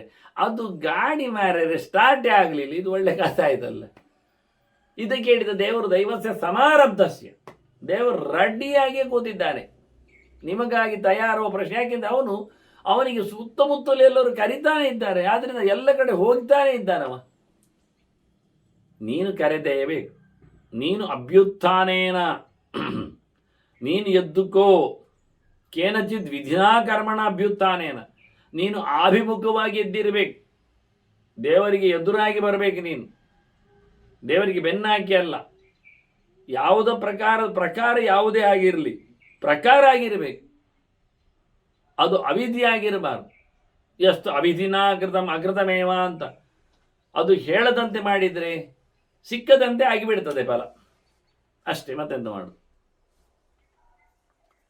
ಇದರಿಂದ ನೀನು ಒಳ್ಳೆಯದನ್ನು ಪಡೀಲಿಕ್ಕೆ ಬರ್ತದೆ ಅಂತ ಹೇಳಿ ಟೋಟಲ್ ಅಂಶವನ್ನು ಹೇಳುತ್ತಾ, ಕರ್ಮತಂತ್ರದ ಚಿಂತನೆಯಲ್ಲಿ ಪುರುಷಕಾರನನ್ನ ಪ್ರಯತ್ನವನ್ನು ಎಲ್ಲಿದೆ ಅಂತ ಹೇಳ್ತಾ, ಭಗವಂತನ ಕಥೆ ಏನು ಅಂತ ಹೇಳ್ತಾ, ಭಗವಂತ ಯಾವತ್ತು ಸಿಗ್ತಾನೆ, ನೀನು ಪ್ರಯತ್ನ ಮಾಡುವುದರಲ್ಲಿ ಉಂಟು ಅಂತ ಅರ್ಥ ಮಾಡಿಕೊಂಡ ಅಷ್ಟೆ. ನೀನು ಪ್ರಯತ್ನಿಸು, ಸಫಲನ. ಅದನ್ನ ದೇವರ ಬಗ್ಗೆ ಯೋಚನೆ ಮಾಡಬೇಡ, ಅದು ಯಾವತ್ತು ಇದ್ದದ್ದು. ಆದರೆ ನಿನ್ನ ಪ್ರಯತ್ನ ಇಲ್ಲದೆ ಯಾವತ್ತು ದೈವ ಏನು ಅನುಗ್ರಹ ಮಾಡುವುದಿಲ್ಲ, ಧರ್ಮಕ್ಕೆ ಕೊಡುವುದಿಲ್ಲ ದೇವರು ಏನನ್ನು, ಯಾರಿಗೂ ಎಂದು. ಈ ಪ್ರಕಾರವಾಗಿ ಕೇಳಿಕೊಂಡ ಬಳಿಕ ಧರ್ಮರಾಜ ಬಹಳ ಸುಂದರವಾಗಿ ಭೀಷ್ಮರಲ್ಲಿ ಕೇಳುತ್ತಾನೆ, ನನಗೆ ನೀವೀಗ ಫಲದೈವದಿಂದ ಬರ್ತದೆ ಹೇಳಿದ್ರಲ್ಲ ಕರ್ಮಕ್ಕೆ, ನನಗೆ ಕರ್ಮಕ್ಕೂ ಫಲಕ್ಕೂ ಇರತಕ್ಕ ಸಂಬಂಧಗಳ ಬಗ್ಗೆ ಹೇಳಬೇಕು. ಎಂಥ ಕರ್ಮ ಮಾಡಿದರೆ ಎಂಥ ಫಲ ಬರ್ತದೆ ಅಂತ ಹೇಳಿಕೊಂಡು ಇವನಿಗೊಂದು ಕ್ಯೂರಿಯಾಸಿಟಿ, ಎಂಥ ಸಿಗ್ತದೆ ಅಂತ ಹೇಳುವಂಥದ್ದು. ಕೆಲವೊಮ್ಮೆ ಕೇಳ್ತಾರಲ್ಲ, ಅದು ತಿಂದರೆ ಏನಾಗ್ತದೆ, ಇದು ಕುಡಿದ್ರೆ ಏನಾಗ್ತದೆ, ಇದು ಹೇಗೆ, ಅದು ಅವರದ್ದೊಂದು ರೋಚಕವಾದ ಅನುಭವಕ್ಕಾಗಿ. ಅದಕ್ಕೆ ಧರ್ಮರಾಜ ಬಹಳ ಚಂದವಾಗಿ ಒಂದು ಪ್ರಶ್ನೆ ಕೇಳಿಬಿಟ್ಟ. ಬಗೆ ಬಗೆಯ ಕರ್ಮಗಳಿಗೆ ಬಗೆ ಬಗೆಯ ಫಲಗಳಿರುವಂಥದ್ದು ಈ ಲೋಕದಲ್ಲಿ, ನನಗೆ ಬಗೆ ಬಗೆಯ ಕರ್ಮಗಳಿಗೆ ಬಗೆ ಬಗೆಯ ಫಲಗಳು ಯಾವುವು ಅಂತ ಹೇಳಬೇಕು ಅಂತ ಒಂದು ಲೀಸ್ಟ್ ಕೊಡಲಿಕ್ಕೆ ಹೇಳಿದ. ಭೀಷ್ಮರ ಆಯಿತು ಅಂದರು. ಆದರೆ ಒಂದು ಕಂಡೀಷನ್ ಮಾರೆ, ಅಂತ ಕರ್ಮ ಮಾಡುವುದು ಹೇಗೆ ಮನುಷ್ಯ ಅಂತ ನೋಡಬೇಕಾ, ಅದರಿಂದ ಫಲ ಬರುವುದರ ಬಗ್ಗೆ ಹಾಗೆ ಹೇಳಬೇಕಾ? ಹೌದಲ್ಲ. ಮತ್ತೆ ಈಗ ಓಡಿದರೆ ಏನಾಯಿತು ಕೇಳಿದರೆ ನಾವು ಕೇಳ್ತೇವೆ, ನಾವು ಅವನ ಹತ್ರ ಓಡಿದರೆ ಅಂದರೆ ಎಲ್ಲಿಗೆ ಓಡಿದರೆ ಕೇಳಬೇಕು. ಅದು ನಾನು ಎಂತ ಹೇಳು, ಮನೆಯ ಅಂಗಳದಲ್ಲಿ ಮುಂದೆ ತೆರೆದ ಬಾವಿಯೊಂದು ಉಂಟು ಮತ್ತೆ ಅದಕ್ಕೆ ಓಡಿದರೆ ಏನಾಗ್ತದೆ ಕೇಳಿದ್ದು ಅಂತಾನೆ. ಹಾಗಾದರೆ ಗುಳುಮ್ಮ ಬೀಳ್ತೀನಿ ನೀವು ಕೇಳಿಗೆ ಮತ್ತೆ ಅಂದದ್ದು ಕರ್ಮ. ನಾವು ಕರ್ಮದ ಬಗ್ಗೆ ಫಲವನ್ನು ಕೇಳುವಾಗ ಲೀಸ್ಟ್ ಕೊಡು ಹೇಳಿದರೆ ಅಂತ ಹೇಳುದು, 10 ಹೆಜ್ಜೆ ಹೋದರೆ ಏನು ಆಗ್ತದೆ, 10 ಹೆಜ್ಜೆ ಹೋದರೆ ಗೋಡೆ ಗುದ್ದುತ್ತದೆ. ಅಲ್ಲ, ಗೋಡೆ ಇದ್ರೆ ಅದೇ ಗುದ್ದಬೇಕಲ್ಲ, ಇಲ್ಲಾಂದರೆ ವಾಹನ ಬಂದರೆ ಹೊಡಿತದೆ. ನೀನು ರಸ್ತೆಗೆ 10 ಹೆಜ್ಜೆ ಹೋದದ್ದ, ನೀನು ಎಲ್ಲಿ ಓದು ಕೇಳಬೇಕಲ್ಲ, ಜಗಲಿಯಲ್ಲಿ ಓದೋದು. ಹಾಗಾದರೆ ಕೆಳಗೆ ಬೀಳುದು ಗ್ಯಾರಂಟಿ. ಹಾಗೆ ಜಗಲಿಯಲ್ಲಿ 10 ಹೆಜ್ಜೆ ಹೋದ ನಂತರ ಮತ್ತೆ ಮೆಟ್ಲಿಲ್ಲ, ಅಲ್ಲಿ ಬೀಳುದೆ ಗುಳುಂ. ಹೌದಲ್ಲ ಮಾರೇ. ಅದರಿಂದ ಕರ್ಮಕ್ಕಿದು ಫಲ ಅಂತ ಹೇಳಬೇಕಾದ್ರೆ ಅದಕ್ಕೊಂದು ಸಾಮಾನ್ಯ ನಿಯಮ ಇದೆ. ಇದೆಲ್ಲ ಕೇಳಬೇಕಾದ ಭೀಷ್ಮರು ಹೇಳಿದ್ರೆ ಮಹಾಭಾರತ ಎಷ್ಟು ರೋಚಕ ಅಂದರೆ ಭೀಷ್ಮರು ಹೇಳ್ತಾರೆ ಯಾಗತಿ ಪ್ರಾಪ್ಯತೆ ಏನ ಪ್ರತ್ಯಭಾವೇ ಚಿಕಿತ್ಸಿತ ಚಿರೇಪ್ಸಿತ. ಬಹಳ ಕಾಲದಿಂದ ಇಷ್ಟಪಟ್ಟಿರತಕ್ಕ ಸಂಗತಿ ಅಂತ ಕೇಳಿದರೆ ಮನುಷ್ಯನದ್ದು ತಾನು ಮಾಡಿದ್ದಕ್ಕೆ ಫಲ ಸಿಗಬೇಕು. ಈಗ ಸಿಗುವುದಿಲ್ಲ ಗೊತ್ತುಂಟ ಅವನಿಗೆ. ಯಾಕೆ ತೆಂಗಿನ ಮನೆಗೆ ನೆಟ್ಟರೆ ಈಗಲೇ ಹಣ್ಣು ಕೊಡ್ತದ. ಅವ್ರು ಹೇಳ್ತಾರೆ ನರ್ಸರಿಯವರು ಭಾರಿ ಚಂದ ಆಗ್ತದೆ ಮಾರ್ಯಾರು, 2 ವರ್ಷದಲ್ಲಿ ಗಿಜಿ ಗಿಜಿ ಗಿಜಿ ಆಗ್ತದೆ. ಎಂತ ಗಿಜಿ ಗಿಜಿ ಆಗ್ತದೆ? ಹುಳವ ಅಥವಾ ಚೆಂಡೇಲ? ಅಷ್ಟು ಪಕ್ಕದಲ್ಲಿ ಎಂತ ಆಗ್ತದೆ ಹೇಳಲಿಕ್ಕೇನು ಸುಲಭ. 1 2 ಬಿಡ್ತದೆ, ಇವು ಅಂತೂ ಹೊರಗೆ ಬರ್ತದೆ ಮ್ಯಾಕ್ಸಿಮಮ್. ಇವರು ಹಾಕಿರತಕ್ಕಂತಹ ಪೌಷ್ಟಿಕಾಂಶಗಳ ಪ್ರಭಾವದಿಂದ ಮತ್ತೆ ಎಲ್ಲಿರ್ತದೆ? ಅದಿಲ್ಲ, ಅಲ್ಲಿ ಬೆಳೆದಿರ್ತದೆ. ಅದನ್ನು ಇವತ್ತು ನೆಟ್ಟದ್ದು ಇನ್ನು 10-12 ವರ್ಷದ ನಂತರ ಆಯಿತು ನಮಗೆ ಏನಾದರೂ ಫಲ ಪಡೀಲಿಕ್ಕೆ, ರಿಟರ್ನ್ ತೆಗಿಲಿಕ್ಕೆ ಆದರೆ. ಆದ್ದರಿಂದ ಬಹಳ ಕಾಲದಿಂದ ಮಾಡಿದ್ದರ ಫಲ ಏನು ಎನ್ನುತಕ್ಕಂಥ ಯೋಚನೆ ಮಾಡಿಕೊಂಡವನಿಗೆ ರಪಕ್ಕೆ ನೆನಪಾಗುವುದೇನು ಹೇಳಿದರೆ ಸತ್ತ ನಂತರ ಸಿಗ್ತದಾ ಅಂತ ಇಷ್ಟೇ. ಯಾಕೆ ಯಾವಾಗ ಸಾಯ್ತಾನೆ ಗೊತ್ತಿಲ್ಲ ಅವನಿಗೆ, ಮಾಡಿದ ತಕ್ಷಣ ಸಾಯ್ಬೋದು ಅವನು. ಆದ್ದರಿಂದ ಸತ್ತ ಬಳಿಕ ಗ್ಯಾರಂಟಿ ಸಿಗ್ತದೆ ಇರುವುದರಿಂದ ನಿನಗೆ ಅತ್ಯಂತ ರಹಸ್ಯವಾದ ಸಂಗತಿ. ಸಾಮಾನ್ಯ ಋಷಿಗಳಿಗೂ ಪೂರ್ವ ಗೊತ್ತಿರುವುದಿಲ್ಲ ಇದೆಲ್ಲ. ಎಂಥ ಕರ್ಮ ಮಾಡಿದರೆ ಎಂತ ಸಿಗ್ತದೆ ಹೇಳುವಂಥದ್ದು ಸೀಕ್ರೆಟ್. ಅದು ನಿನಗೆ ನಾನು ಹೇಳುತ್ತೇನೆ ಅಂತ ಭೀಷ್ಮರು ಹೇಳುತ್ತಾ, ಏನ ಶರೀರೇಣ ಯತ್ಯತ್ ಕರ್ಮ ಕರೋತಿಯ ತೇನ ತೇನ ಶರೀರೇಣ ತತ್ತತ್ ಫಲಮಾಪ್ನುಯಾತ್ ಅಂತ ಮೊದಲು ಒಂದು ಗೆರೆ ಹೇಳುತ್ತಾರೆ. ಯಾವ ಯಾವ ಶರೀರದಿಂದ ಏನು ಕೆಲಸ ಮಾಡ್ತಾನೋ ಆಯಾ ಶರೀರದಿಂದಲೇ ಅದರ ಫಲವನ್ನು ಅವನು ಉಣ್ತಾನೆ ಅಂತ. ಇದು ತುಂಬ ಕಷ್ಟದ ವಿಷಯ. ಮನುಷ್ಯನಿಗೆ 2 ಪ್ರಕಾರವಾದ ಶರೀರಗಳು ಸಿಗ್ತವೆ. ಒಂದು ಚರ, ಒಂದು ಸ್ಥಿರ. ಸ್ಥಿರ ಶರೀರ ಅಂದರೆ ಮರಮಟ್ಟುಗಳಾಯಿತು, ಗಿಡಗಂಟೆಗಳಾಯಿತು, ಸ್ಥಾವರಗಳಾಯಿತು. ಅದು ಸ್ಥಿರ ಅಂದರೆ ಸ್ಥಿರವಾದ ಶರೀರದಲ್ಲಿ ಮಾಡಿದ್ದ ಕರ್ಮಗಳಿಗೆ ಸ್ಥಿರವಾದ ಶರೀರದಲ್ಲೇ ಫಲ ಅನುಭವಿಸಲಿಕ್ಕೆ ಬರ್ತದೆ ಅಂತ ಹೇಳಿದ. ಹಾಗಾದ್ರೆ ಏನಾಯಿತು? ಮರಮಟ್ಟುಗಳಲ್ಲಿಯೂ ಕರ್ಮತಂತ್ರಗಳಿರ್ತವೆ, ಅವುಗಳು ಬದ್ಧವಾಗ್ತವೆ. ಅದರಲ್ಲಿ ಅವುಗಳಿಗೆ ಮತ್ತೆ ಅನುಭವಗಳಿಗೆ ಅವಕಾಶಗಳಿವೆ ಎನ್ನುವುದು ಸಮಾಯಿತು. ಹಾಗೆಯೇ ಚರಶರೀರಗಳು ಅಂದರೆ ಮಾಮೂಲಿ ಎಲ್ಲವೂ, ಮನುಷ್ಯ ಆಗಲಿ, ಪ್ರಾಣಿ ಪಕ್ಷಿಗಳಾಗಲಿ, ಕ್ರಿಮಿಕೀಟಗಳಾಗಲಿ, ಎಂಥದನ್ನೇ ನೀವು ತಗೊಳ್ಳಿ, ಎಲ್ಲ ಚರಗಳು. ಭೂಚರಗಳು, ಕೇಚರಗಳು, ಜಲಚರಗಳು, ಉಭಯಚರಗಳು ಎಲ್ಲ. ಹೀಗಾಗಿ ಎಲ್ಲ ಚರಶರೀರದಲ್ಲಿ ಮಾಡಿರತಕ್ಕಂತಹ ಕರ್ಮಗಳಿಗೆ ಚರಶರೀರವೇ ಫಲಾನುಭವಿ. ಮನುಷ್ಯ ಶರೀರದಲ್ಲಿ ಮಾಡಿದ ಅನ್ಯಾಯಗಳಿಗೆ, ಒಳಿತುಗಳಿಗೆ ಮನುಷ್ಯ ಶರೀರವೇ ಭೋಗಾಯತನ ಆಗುತ್ತದೆ. ಹಾಗಾದರೆ ಇಲ್ಲಿ ಮಾಡಿದ್ದನ್ನು ಒಂದೊಮ್ಮೆ ನಾನು ಏನು ಪಡಿಲೇ ಇಲ್ಲ ಅಂತ ಕೂಗಿದವ ಖಂಡಿತವಾಗಿ ಮತ್ತೆ ಇದೇ ಮನುಷ್ಯನ ಶರೀರವನ್ನು ಹೊತ್ತು ಅವನು ಅದನ್ನು ಅನುಭವಿಸ್ತಾನೆ ಎನ್ನುವುದು ಸತ್ಯ. ಅದನ್ನು ಮಾಡಿದ್ದರ ಎಲ್ಲಿಯೂ ಸಹ ಹೋಗುವುದಿಲ್ಲ ಒಳಿತು, ಕೆಡುಕು. ನಾನು ತಪ್ಪಿಸಿಕೊಂಡೆ, ಯಾರಿಗೂ ಗೊತ್ತೇ ಇಲ್ಲ ಹೇಳಿಕೊಂಡು ಕೂತವ ಮತ್ತೆ ಹುಟ್ಟಿ ಬರ್ತಾನೆ, ಮತ್ತೆ ಮನುಷ್ಯ ದೇಹ ಬಡಿತಾನೆ, ಮತ್ತೆ ಅದು ಮಾಡಿದ್ದರ ಪೆಟ್ಟನ್ನು ತಿಂತಾನೆ. ಆಗ ನನಗೆ ಎಂತ ಇಲ್ಲಿ ಅಂತ ಎಲ್ಲ ಹೇಳಲಿಕ್ಕಿಲ್ಲ. ಅದು ಕಳಸತಿ ಮಾಡಿಟ್ಟದು, ಕೂಡಿಸಿದ್ದು. ಅದಕ್ಕೆ ಪ್ರೇತ್ಯಭಾವೆ ಅಂದದ್ದು. ಈಗ ಸಿಗದಿದ್ದರೆ ಮತ್ತೆ ಉಂಟು. ಈಗ ಯಾರು ಕ್ಯಾಶ್ ಮಾಡಲಿಕ್ಕೆ ಇಷ್ಟಪಡುವುದಿಲ್ಲ, ಅದು ಸಾಕು ಮತ್ತೆ ಇರಲಿ ಅಂತಲೇ ಹೇಳೋರಿರು. ಈಗಕ್ಕೆ ಉಂಟಲ್ಲ ಇರಲಿ ಅಂತ, ಮತ್ತೆಗೆ ಇರಲಿ ಅಂತಲೇ ಎಲ್ಲ ಬ್ಯಾಂಕಿನಲ್ಲೇ ಇಡುವುದು, FD ಇಡುವುದೇ. ಸರಿ, ದೇವರು ಅದಕ್ಕೆ ಒಪ್ಪಿದ್ದಾನೆ, ಆಯ್ತು ಕೊಡುವ ಮಾರೆ, ಬಡ್ಡಿ ಸಮೇತ ಕೊಡುವ. ಸೀನಿಯರ್ ಸಿಟಿಜನ್ ಸ್ವಲ್ಪ ಜಾಸ್ತಿ ಕೊಡುವ ಮಾರೆ ಅಂತಾನೆ ದೇವರು. ಎಂತ ಮಾಡುವ, ಎಲ್ಲಿ ಇಡುವ, ಎಲ್ಲಿ ತಿನ್ನುವ? ಮತ್ತೊಂದು ಮಾತು ಹೇಳ್ತಾನೆ, ಶರೀರದಕ್ಕೆ ಸಂಬಂಧಪಟ್ಟದ್ದು ಹೇಗೆ ಶರೀರಕ್ಕೆ ದಕ್ತದೋ ಆಯಾ ಶರೀರಕ್ಕೆ ಆಯಾ ಲೆವೆಲಲ್ಲಿ, ಹಾಗೆ ಯಸ್ಯಾಮವಸ್ಥಾಯಾಮ್ ಯದ್ಯತ್ ಕರ್ಮ ಯತ್ಕರೋದು ಶುಭಾಶುಭಂ ತಸ್ಯಾಮವಸ್ಥಾಯಾಮ್ ಭುಂಕ್ತೆ ಜನಮನಿ. ಇನ್ನು ಯಾವ ಅವಸ್ಥೆಯಲ್ಲಿ ಮಾಡಿದ್ದಾನೆ ಆ ಅವಸ್ಥೆಯಲ್ಲಿ ತಿಂತಾನೆ. ಇದೊಂದು ಕ್ರಮ. ಸುಲಭವಾದ ಅರ್ಥ ಅಂದರೆ, ಅವನು ಬಾಲ್ಯದಲ್ಲಿ ಮಾಡಿದರೆ ಬಾಲ್ಯದಲ್ಲೇ ತಿಂತಾನೆ, ಯೌವನದಲ್ಲಿ ಮಾಡಿದರೆ ಯೌವನದಲ್ಲಿ ಅನುಭವಿಸ್ತಾನೆ, ಮುದಿತನದಲ್ಲಿ ನಡೆಸಿದರೆ ಮುದಿತನದಲ್ಲಿ ಅವನಿಗೆ ಅದು ಸಿಗ್ತದೆ.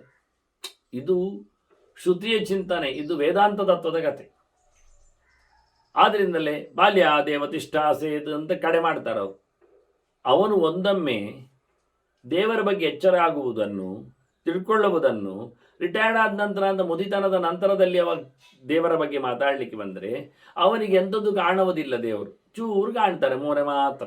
ಯಾಕೆ ಅವನ ಕಡೆಗೆ ಬಂದದ್ದಲ್ಲ, ಬೇಕು ಅಂತ ಬಂದದ್ದಲ್ಲ, ಕಡೆಯಲ್ಲಿ ಇಲ್ಲ ಅಂತ ಬಂದಿದ್ದಾನೆ. ಎಲ್ಲ ಆಯ್ಕೆ ಮುಗಿದ ನಂತರ ಹೆಚ್ಚಿನವರೆಲ್ಲ ಹಾಗೆ ಪಾರಾಯಣಕ್ಕೆ ಮತ್ತೆ ಇದಕ್ಕೆಲ್ಲ ರಿಟೈರ್ಡ್ ಆದ ನಂತರ ಬರುದು.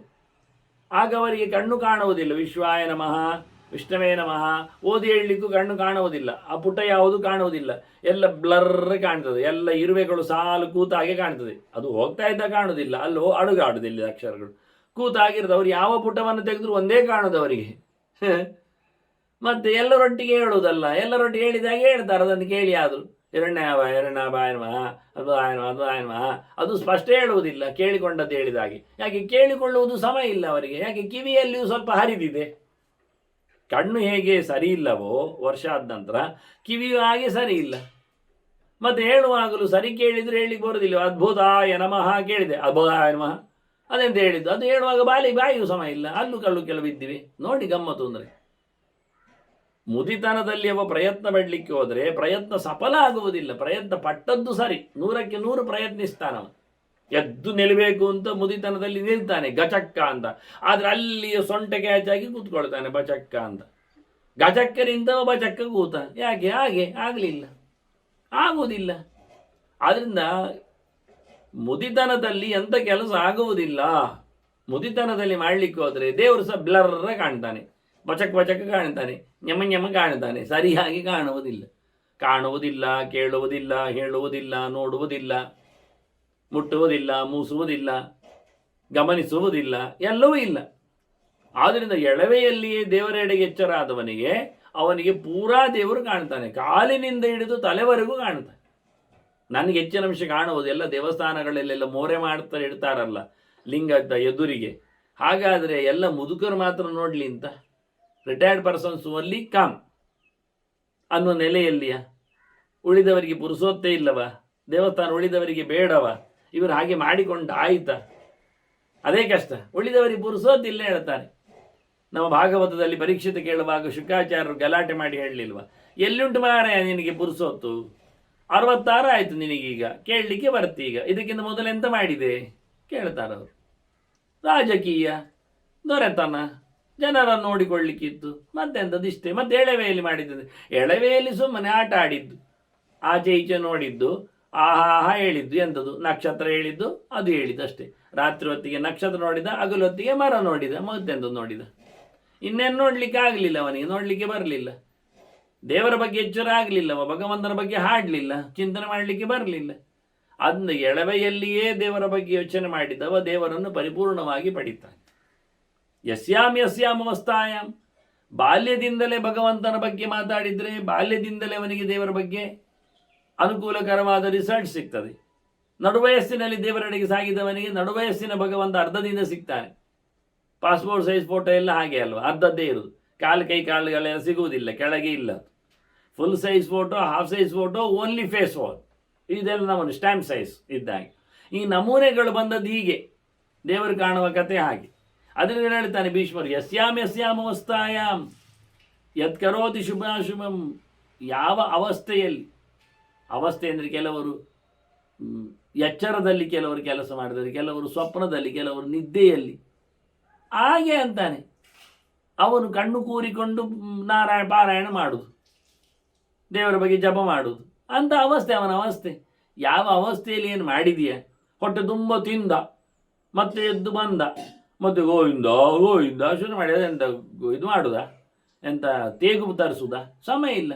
ತಿಂದದ್ದನ್ನು ಕರಗಿಸುವ ಕೆಲಸ ಅಲ್ಲ. ಯಸ್ಯಾಂ ಅದಕ್ಕೆ ಹೇಳಿದ್ದು, ಯಾವ ಪ್ರಕಾರದಲ್ಲಿ ಕೆಲಸ ಮಾಡಿದ್ದಾನೆ, ಒಳ್ಳೆಯದೋ ಕೆಟ್ಟದೋ, ಅದೇ ಪ್ರಕಾರದಲ್ಲಿ ಭಗವಂತ ಅವನಿಗೆ ಮತ್ತೆ ಉಣಿಸ್ತಾನೆ. ಜನ್ಮಾಂತರದಲ್ಲಿ ಹಾಗೆ ಅವನದ್ದು ರಿಸಲ್ಟ್ ಬರುವುದು. ನಾವು ದೇವರಿಗೆ ಇಷ್ಟದಿಂದ ಕೆಲಸ ಮಾಡಿದರೆ ನಮ್ಮ ಅವಸ್ಥೆಯನ್ನು ಪರಿಪೂರ್ಣವಾದ ಅವಸ್ಥೆಯಲ್ಲಿ, ಎಚ್ಚರ ತಪ್ಪಿದ ಅವಸ್ಥೆಯಲ್ಲಿ ಮಾಡುವುದು. ಕೆಲವರು ರೋಗ ಅವಸ್ಥೆಯಲ್ಲಿ ಮಾತ್ರ ಜಪ ಮಾಡುದು. ಅವರಿಗೆ ಹೇಳಲಿಕ್ಕೆ ಕೊಡದಿದ್ದಾಗ ಮಾತ್ರ ನಾರಾಯಣ ಎಲ್ಲ ಭಾರಿ ಅಯ್ಯಬ್ಬೋ ಇಡೀ ಪರ್ವತವೇ ಅಲುಗಾಡ್ತದೆ ಎನ್ನುವಷ್ಟು ಭಯ ಭಕ್ತಿ ಬಂದಾಗಿ ಕಾಣ್ತದೆ. ಮತ್ತೆ ಸ್ವಲ್ಪ ಸಮಯ ಆಯ್ತಾ, ಸಮಯ ಆದ ತಕ್ಷಣ ಮತ್ತೆ ಶುರು ಮಾಡ್ತಾನೆ ಮೊಬೈಲ್ ಹೋಗ್ಲಿಕ್ಕೆಲ್ಲ, ಬೇರೆ ಕೆಲಸಕ್ಕೆ. ಹಾಗೆಲ್ಲ ಮರೆತು ಹೋಗ್ತದೆ. ಈ ಸ್ಮಶಾನ ವೈರಾಗ್ಯ, ಈ ಅಭಾವ ವೈರಾಗ್ಯ, ಈ ರೋಗ ವೈರಾಗ್ಯ, ಇವೆಲ್ಲ ಉಂಟಲ್ಲ, ಅದು ಮಾಮೂಲಿ. ಇದನ್ನೇ ಅವರು ಹೇಳಿ ಯಸ್ಯಾಂ ಅವಸ್ಥಾಯಾಮ್. ಕಷ್ಟ ಬಂದಾಗ ದೇವರೆಡೆಗೆ ಬಂದವ, ಏನು ಯಾರು ಹೇಳಿ ಫೋರ್ಸಲ್ಲಿ ದೇವರೆಡೆಗೆ ಸಾಗಿದವ? ಮರ್ಯಾದೆ ಹೋಗ್ತದೆ ಅಂತ ಬಂದವ, ಎಲ್ಲರೂ ಬಂದಿದ್ದಾರೆ ಅಂತ ಇವನು ಮರ್ಯಾದೆ ಹೋಗ್ತದೆ ಅಂತ ಬರುವುದು. ಮತ್ತೆಂಥ ಕರ್ಮಕ್ಕೆ ಇಲ್ಲ, ಮತ್ತೆ ಎಂಥ ಆಸ್ತೆ ಎಂಥದ್ದು ಇಲ್ಲ. ಕೀರ್ತಿಗಾಗಿ ಬರುವವ, ಏನೋ ಲಾಭಕ್ಕಾಗಿ ನಿಲ್ಲುವವ, ಇಂಥವರ ಬಗ್ಗೆ ತಿಳ್ಕೊಳ್ಳಿಕ್ಕೆ ಹೋದ್ರೆ ಉಂಟಲ್ಲ, ಇದೆಲ್ಲ ಪ್ರಯೋಜನ ಇಲ್ಲದ ಕೆಲಸ ಅಂತಾನೆ. ಆದರೆ ಭೀಷ್ಮರು ಪಟ್ಟಿ ಕೊಡುವ ಮುಂಚೆ ಅವನ ರಟ್ಟೆ ಹಿಡಿದು ಹೇಳ್ತಾರೆ, ನಿನಗೇನಾದರೂ ಕತೆ ಕಡೆಯಾಗಿ ಗೊತ್ತುಂಟಾ ಅಂತ. ಮಾಡುವ ಕ್ರಮ ಮತ್ತು ಯಾವಾಗಲೂ ಮಾಡಿದ್ದು ಮಾರಾಯ ಹೋಗುವುದಿಲ್ಲ, ಆಯ್ತಾ? ಮಾಡಿದ್ದಕ್ಕೂ ಫಲಕ್ಕೂ ಬಟ್ಟೆ ಸಂಬಂಧ. ನನಶ್ಯತಿ ಕೃತಂಕರಮ ಚಿತ್ತ ಪಂಚೇಂದ್ರಿಯೈರ್ಯ. ಮನಸ್ಸು ಕೊಟ್ಟು 5 ಇಂದ್ರಿಯಗಳು ಕೆಲಸ ಮಾಡ್ತಾವಲ್ಲ, ಆ ನಂತರ ಎಂಥದ್ದು ಹರಿದು ಹೋಗುವುದಿಲ್ಲ. ಮಾಡಿದ್ದನ್ನು ಮನುಷ್ಯ ಖಂಡಿತವಾಗಿ ಪಡೀಲಿಕ್ಕೇ ಉಂಟು. ಕಣ್ಣಿನಿಂದಾಗಲಿ, ಕಿವಿಯಿಂದಾಗಲಿ, ಕೈಕಾಲುಗಳಿಂದಾಗಲಿ, ಯಾವುದೇ ಇಂದ್ರಿಯಗಳಿಂದ. ಜ್ಞಾನೇಂದ್ರಿಯಗಳು ಅಂದರೆ ಹಾಗೆ ಎಚ್ಚರದಲ್ಲಿ ಮಾಡಿದ್ದು ಅಂತ ಅರ್ಥ. ಅದಕ್ಕೆ ಮನಸ್ಸು ಸೇರಿ ಮಾಡಿದ್ದು. ಈ ಮಾಡಿದ್ದಕ್ಕೆಲ್ಲದಕ್ಕೂ ಯಾರಿಗೆ ಗೊತ್ತನ್ನು ಮಾರೆ ನಾನು ಮಾಡಿ ತೈಕ್ಯಸ್ಯ ಸಾಕ್ಷಿನಃ ನಿತ್ಯಂ ಷಷ್ಠ ಆತ್ಮ ಶುಭಾಶುಭೆ. ಒಳ್ಳೆಯದು ಕೆಟ್ಟದ್ದು ಮಾಡಿದ್ದನ್ನು ಮೊದಲು ಯಾರು ಹೇಳೋದು ಕೇಳಿದರೆ ಜೀವನೇ ಲೆಕ್ಕಕ್ಕಿಡ್ತಾನೆ. ಅವನ ಮನಸ್ಸೇ ದೊಡ್ಡದಾದ ಸಾಕ್ಷಿ ಆಗಿರುತ್ತದೆ. ಯಾರು ಹೇಳಿ ತಪ್ಪಿಸಿ ಮಾಡ್ತಾನೆ ಅಂತ? ಸಾಕ್ಷಿ ಅಂದರೆ ಅವನೇ. ಅಂತಃಸಾಕ್ಷಿ ಅಂತ ಕರೀತಾರೆ. ಎಂತ ಹೇಳೋದು? ಗೊತ್ತಿಲ್ಲ ಅಂತ, ನೆನಪಿಲ್ಲ ಅಂತ ಎಂತ ಹೇಳೋದು? ಖಂಡಿತವಾಗಿಯೂ ಆದದ್ದರ ಬಗ್ಗೆ, ಖಂಡಿತವಾಗಿ ಮಾಡಿದ್ದರ ಬಗ್ಗೆ, ಒಳ್ಳೆಯದಾಗಲಿ ಕೆಟ್ಟದಾಗಲಿ ಯಾರು ಹೊರಗಿನಿಂದ ಸಾಕ್ಷಿ ಹೇಳಲಿಕ್ಕೆ ಬರಬೇಕಾಗಿಲ್ಲ. ಇಂದ್ರಿಯಗಳೇ ಸಾಕ್ಷಿಗಳು. ಆ್ಯಕ್ಷನ್ಸ್ ಅಂತ ಇವೆ, ನಾವು ಮೂವ್ಮೆಂಟ್ಸ್ ಅಂತೇವೆ. ದೇಹದಲ್ಲಿ ಆಯಾ ಇಂದ್ರಿಯಗಳಲ್ಲಿ ಆಗಿರತಕ್ಕಂಥ ನರ್ವ್ಸ್ಗಳಲ್ಲಿ ಆಗಿರತಕ್ಕ ಏನೊಂದು ಕಂಪನ ಇದೆ, ವೈಬ್ರೇಷನ್ಸ್ ಇದೆ, ಮೂಮೆಂಟ್ಸ್ ಇದೆ, ಚಲನೆ ಇದೆ. ಅದ್ಭುತ ಅಂತ ಹೇಳಿದರೆ ಯಾವುದೊಂದು ಪರಮಾಣುವಿನಲ್ಲಿ ಅಲ್ಲಿರತಕ್ಕಂತಹ ಆಟಮ್ಸ್ಗಳು ಅಲ್ಲಿ ಒಳಗಿರತಕ್ಕದ್ದು ಅಯಾನ್ಸ್ಗಳದು ನಿರಂತರ ಚಲನಶೀಲಗಳೇ. ನೆತ್ತರು ಸಂಚಾರ ಮಾಡ್ತಾ ಇರ್ತದೆ ಕೆಲಸ ಆಗುವಾಗ, ಗಾಳಿ ಸಂಚಾರ ಮಾಡ್ತಾ ಇರ್ತದೆ, ಒಳಗಿಂದ ಶಕ್ತಿಗಳು ಸಂಚಾರ ಆಗ್ತಾ ಇರ್ತವೆ. ನಿರಂತರವಾಗಿ ದೇಹದೊಳಗೆ ಶಕ್ತಿ, ಎನರ್ಜಿ ಕ್ರಿಯೇಟ್ ಆಗ್ತಾನೇ ಇರ್ತದೆ, ಹೋಗ್ತಾನೇ ಇರ್ತದೆ. ನಾವು ನೀರು ಕುಡಿತಾನೆ ಇರ್ತೇವೆ, ಮಾತಾಡ್ತಾನೆ ಇರ್ತೇವೆ. ಟೋಟಲಿ ವರ್ಕಿಂಗ್ ಪ್ರಾಸೆಸ್, ಮೆಷಿನರಿ ಆದ ಹಾಗೆ ಥ್ರೂಔಟ್ ಆ ಪ್ರಕಾರವಾದ ಅದ್ಭುತವಾದ ಒಂದು ಸಿಸ್ಟಮ್ ದೇವರ ಒಳಗೆ ಮಾಡಿಟ್ಟಿದ್ದಾನೆ. ಇದಕ್ಕೆ ಬೇರೇನಿಲ್ಲ. ನಮ್ಮ ಎಂಥದ್ದು ಫೋನ್ಗಳಿಗೆಲ್ಲ ಬ್ಯಾಟ್ರಿ ಚೇಂಜ್ ಮಾಡಬೇಕಾಗ್ತದೆ, ಕೆಲವೆಲ್ಲ ಚೇಂಜ್ ಮಾಡಬೇಕಾದಕ್ಕೆ. ಡೆಸ್ಕ್ಟಾಪ್ ಆಗಲಿ, ಡಿಸ್ಪ್ಲೇ ಆಗಲಿ, ಅಥವಾ ಮದರ್ ಬೋರ್ಡ್ ಆಗಲಿ, ಕೀಪ್ಯಾಡ್ ಆಗಲಿ, ಇನ್ನೆಂಥದ್ದು ಕೆಲವೊಮ್ಮೆ. ಆದರೆ ಮನುಷ್ಯನಿಗೆ ನೋಡಿ ಎಷ್ಟು ಚೆನ್ನಾಗಿರ್ತದೆ. ಫುಲ್ ಚಾರ್ಜ್ಡ್ ಮೂಮೆಂಟ್ಸ್ ಟೆಸ್ಟ್ ಮಾಡಿ ಹಾರ್ಟ್ ಇಟ್ಟು ಕಲಿಸಿದ್ದಾನೆ. ಪಟ್ ಪಟ್ ಪಟ್ ಪಟ್, ಅದಕ್ಕೆ ಇನ್ನೇ ಪ್ರಶ್ನೆನೇ ಇಲ್ಲ. ಸರ್ಕ್ಯುಲರ್ ಆಗುವಂತೆ ಬ್ಲಡ್ಸ್ಗಳಿಗೆ, ಸೆಲ್ಸ್ಗಳಿಗೆ, ಆರ್ಗನ್ಸ್ಗಳಿಗೆ ಎಲ್ಲ ಅದ್ಭುತವಾದ ಸೃಷ್ಟಿ ಅಂತ. ಆದರೆ ಇವೆಲ್ಲ ಸಾಕ್ಷಿ ತಪ್ಪಿಸಿ ಕೆಲಸ ಮಾಡಲಿಕ್ಕೆ ಬರ್ತದಾ ಅಂತ ಕೇಳ್ತಾನೆ. ಇಲ್ಲವೇ ಇಲ್ಲ. ಆದ್ದರಿಂದ ನಿನಗೆ ಕರ್ಮತಂತ್ರಗಳ ಫಲದ ಬಗ್ಗೆ ನಾನು ತಿಳಿಸಿಕೊಡುತ್ತೇನೆ ಅಂತ ಭೀಷ್ಮರು ಹೇಳಿದವರು ಒಂದಿಷ್ಟು ಕರ್ಮದ ಚಿಂತನೆಗಳನ್ನು ಕೊಡ್ತಾರೆ. ಯಾವ ಕರ್ಮ ಮಾಡಿದಾಗ ಏನಾಗ್ತದೆ, ಯಾರಿಗೇನು ಮಾಡಲಿಕ್ಕೆ ಉಂಟು, ಎಂಥದ್ದು ಪುಣ್ಯ ಕೆಲಸ ಅಂತ ಅನಿಸ್ತದೆ, ಯಾವುದನ್ನು ನಾವು ಉದಾತ್ತವಾಗಿ ನಡೆಸಿಕೊಡ್ಲಿಕ್ಕೆ ಉಂಟು ಹೇಳುವಂಥದ್ದು ಬಹಳ ಚಂದವಾಗಿದೆ. ಆ ಕರ್ಮ ಮತ್ತು ಫಲ ಇದರ ಒಂದು ಚಿಂತನೆಯನ್ನು ಮುಂದೆ ಸೇರಿದಾಗ ನಾವು ನಡೆಸಿಕೊಡುವ ವಂದನೆಗಳೊಂದಿಗೆ ಶ್ರೀಕೃಷ್ಣ ಅರ್ಪಣಸ್ತು. ನಾರಾಯಣ ನಾರಾಯಣ ನಾರಾಯಣ.